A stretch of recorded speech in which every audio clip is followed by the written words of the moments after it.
रहीम अस्सलाम वालेकुम। Medical helper station doctor Mohammad Fayaz आप लोगों की खिदमत में हाजिर है।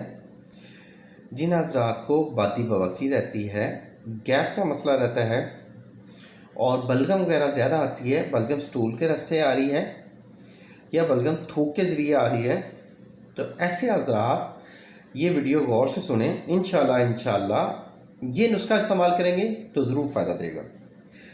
3 चीज़ें दरकार होंगी: ज़ीरी स्याह, काली मिर्च और देसी अजवाइन। ये तीनों चीज़ें आप बराबर वज़न ले लें। अगर ब्लड प्रेशर का मसला नहीं है तो इसमें काला नमक भी ऐड कर सकते हैं। ये तीनों चीज़ें आपस में मिक्स करें।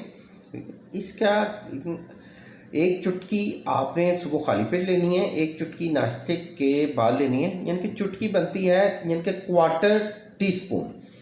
तो ये आप हर खाने के बाद आप लें।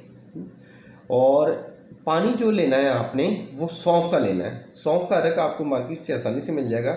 इसके साथ अगर मको को ऐड कर लें, सौंफ और मको को बराबर, मतलब 800 ml की बॉटल मिलती है, तो दोनों को आपस में मिक्स करें। अच्छी तरह मिक्स करके इस पानी के साथ ये वाला सफ़ूफ, ये वाला पाउडर इस्तेमाल करें। इंशाल्लाह रिया का मसला हल होगा, गैस का मसला हल होगा, बलगम का मसला हल हो जाए। और जिन हज़रात को ये फ़ायदा हो वो कमेंट्स में अपनी राय का इज़हार ज़रूर करें। अगर आप अपना प्रॉपर ट्रीटमेंट चाहते हैं तो हमारे क्लिनिक को ज़रूर विज़िट करें। अल्लाह आपका हामी नासिर हो। शुक्रिया, जज़ाकल्लाह, अल्लाह हाफ़िज़।